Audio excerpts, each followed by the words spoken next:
Good morning friends, how are you.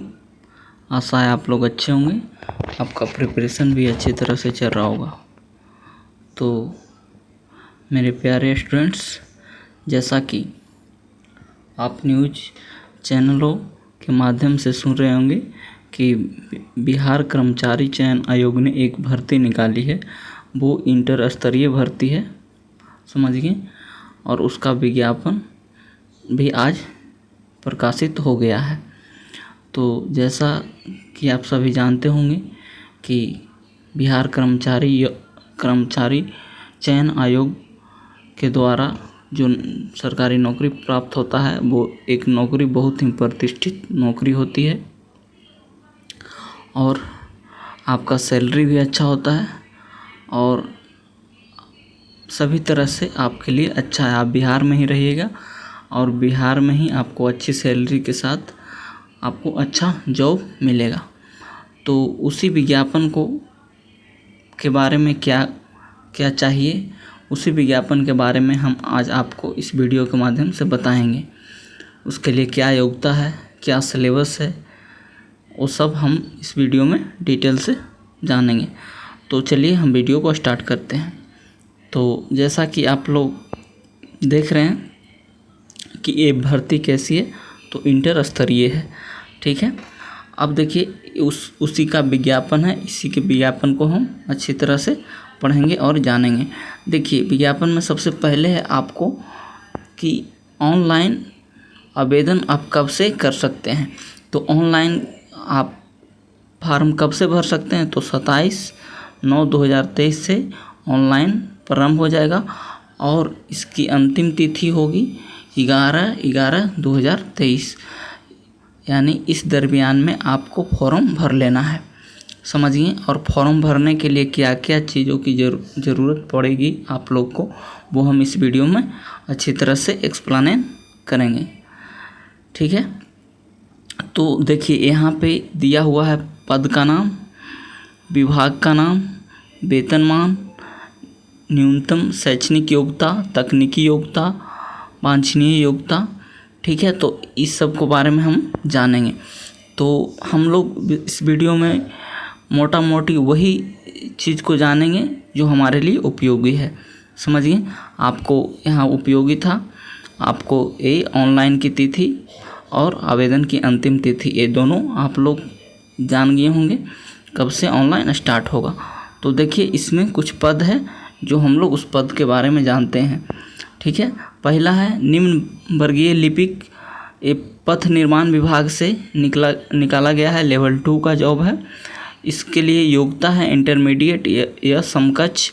उसके बाद computer typing में आपको आना चाहिए, ठीक है। उसके बाद है देखिए तकनीकी योग्यता होता है आपको न्यूनतम शैक्षणिक योग्यता के साथ आपका स्किल क्या है उसका जांच होता है, उसी को तकनीकी योग्यता बोलते हैं, ठीक है। उसके बाद है निम्न लिपिक वर्गीय है, उसके बाद ये भी निम्न वर्गीय लिपिक है, ये गृह विभाग का है, ये मध्य निषेध का है।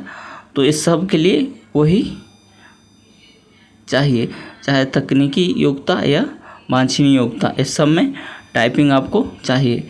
यानी आपको अभी समय है, आप 2 से 3 महीना में हिंदी या इंग्लिश टाइपिंग आप अच्छे से सीख सकते हैं। तो आपको सीखना भी चाहिए क्योंकि बहुत मात्रा में वैकेंसी है। देखिए ये वैकेंसी 2013 के बाद 2023 में इतनी मात्रा में वैकेंसी देखने को मिला है। तो आप सभी छात्रों के लिए एक गोल्डन अपॉर्चुनिटी है, समझिए। और इस अवसर को छोड़ना नहीं है, दिन रात मेहनत करिए और आप ज़रूर सक्सेस हो जाइएगा। ईमानदारी पूर्वक पढ़िएगा, आपको सफलता ज़रूर मिल जाएगा। तो ये पद का नाम है। उसके बाद देखिए ये भी निम्न वर्गीय लिपिक का है।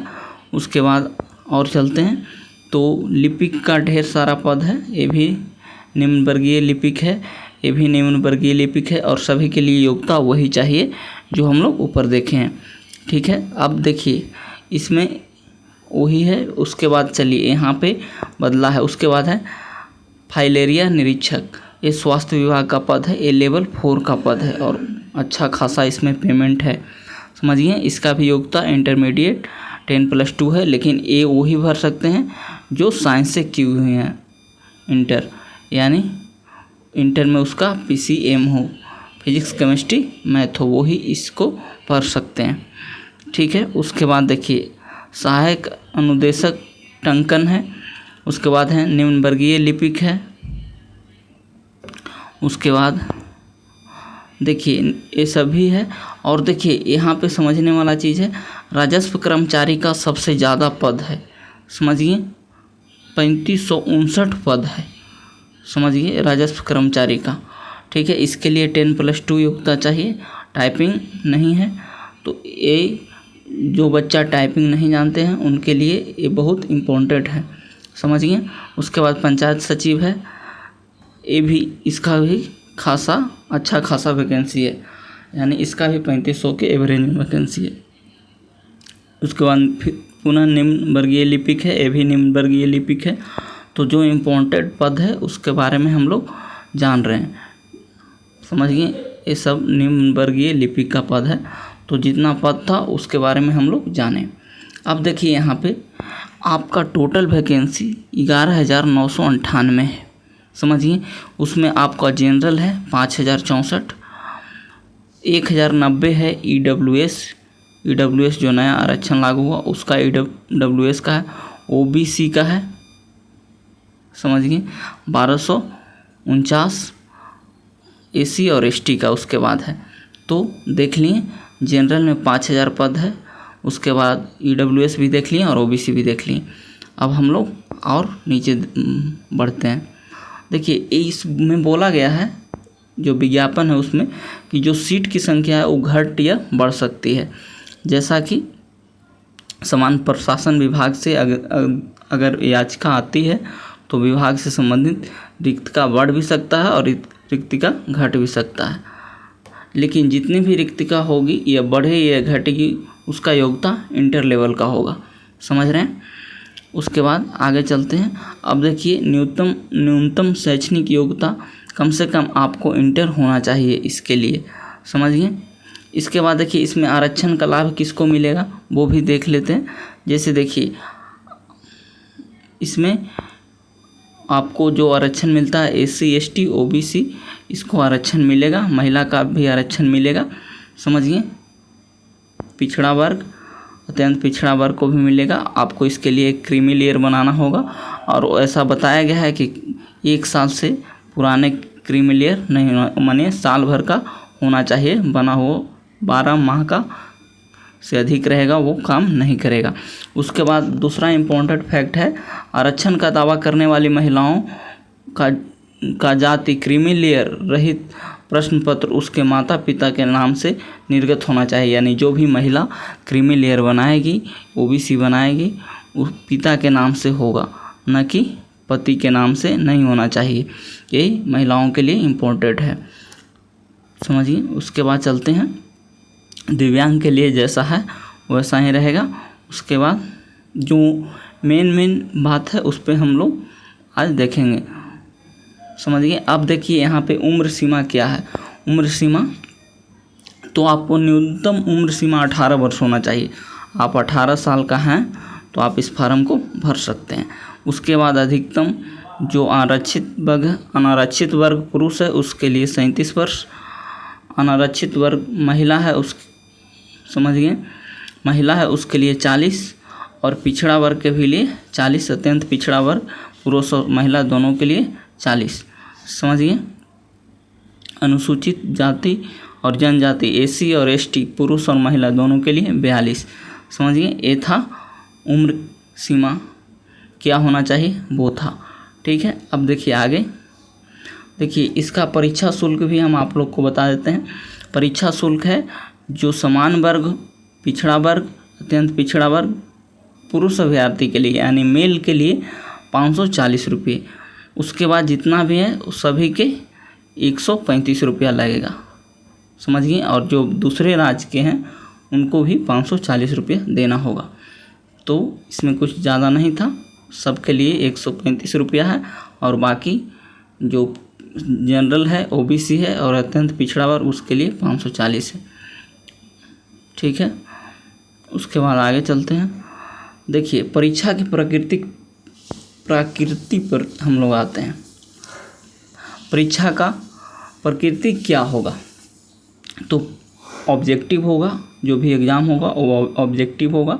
समझिए, अगर 40,000 से अधिक विज्ञापन प्राप्त होता है तो प्रारंभिक परीक्षा आयोजित की जाएगी। समझिए, और अधिक आवेदन प्राप्त होने पर प्रारंभिक परीक्षा 1 से अधिक चरणों में आयोजित हो सकता है।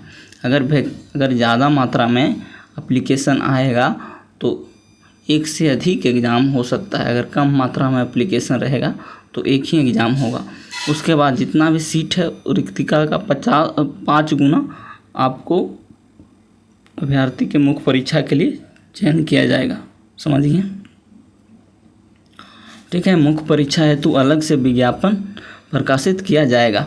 ठीक है, तो ये क्या था? परीक्षा का नेचर था। अब हम लोग जानेंगे कि इस परीक्षा में, प्रारंभिक परीक्षा में एक समान ज्ञान का परीक्षा होगा, यानी जनरल स्टडी। आप जो एग्ज़ाम होगा, एग्जामिनेशन होगा, वो कैसा होगा? जनरल स्टडी, यानी समान ज्ञान का परीक्षा होगा। उस समान ज्ञान में आपको समान अध्ययन रहेगा, समान विज्ञान एवं गणित रहेगा और रीजनिंग रहेगा। समझिए, तो इस पे आपको पकड़ बनाना है। इसमें देखिए, जिसका मैथ और रीजनिंग अच्छा रहेगा वो बिहार एसएससी में जॉब कन्फर्म ले लेंगे। तो हम लोग को मैथ और रीजनिंग पे मेहनत करना होगा, क्योंकि इससे ज़्यादा क्वेश्चन देखने को मिलेगा। ठीक है, अब देखिए, अब है इसको में कुल प्रश्न पत्र होगा 150 होगा। समझिए, एक सही आप करते हैं तो 4 नंबर आपको मिलेगा। अगर एक गलती करते हैं तो 1 नंबर आपको कट जाएगा। तो नेगेटिव बहुत कम है और समय इसका रहेगा 2 घंटा 15 मिनट। समझिए, जो एग्ज़ाम होगा 2 घंटा 15 मिनट का होगा। अब देखिए प्रश्न पत्र होगा जो हिंदी और इंग्लिश दोनों में होगा, लेकिन इंग्लिश वर्जन वाले मान होंगे। कोई प्रश्न पत्र में त्रुटि है तो उस त्रुटि को सही किया जाएगा इंग्लिश वर्जन वाले प्रश्न पत्र के साथ। अब देखिए प्रारंभिक परीक्षा का सिलेबस क्या है। तो प्रारंभिक परीक्षा का सिलेबस में आपको हम बताएं, समान अध्ययन होता है। समान अध्ययन इसमें आएगा कि जो वर्तमान में घटना घट रहा है दिन प्रतिदिन, उसी से रिलेटेड क्वेश्चन रहेगा। समझिए, उसके बाद भारत के पड़ोसी देशों के साथ क्या संबंध है, क्या क्या समझौता हुआ, वो क्वेश्चन रहेगा। उसके बाद करंट भी रहेगा। समझिए, करंट में वैज्ञानिक प्रगति, यानी जैसे चंद्रयान से रिलेटेड रहेगा, सूर्ययान पर गया है उससे रिलेटेड रहेगा, आदित्य L1। समझिए, चंद्रयान क्यों सक्सेस हुआ और क्या चंद्रयान से हमको फ़ायदा है, ये सब क्वेश्चन रहेगा। उसके बाद अंतर्राष्ट्रीय पुरस्कार रहेगा, भारतीय भाषाएं रहेगा, पुस्तक लेखक रहेगा, लिपि रहेगा, राजधानी रहेगा, मुद्रा रहेगा, खेल और खिलाड़ी रहेगा। ठीक है, और जो महत्वपूर्ण घटना घट रहा है वो क्वेश्चन रहेगा। उसके बाद चलिए भारत और उसके पड़ोसी देश से क्वेश्चन रहेगा। समझिए, इसमें भारत का इतिहास है, संस्कृति है, भूगोल है। समझिए, राष्ट्रीय आंदोलन रहेगा, आपको वहाँ से क्वेश्चन मिलेगा, भारतीय कृषि से, प्राकृतिक संसाधन से।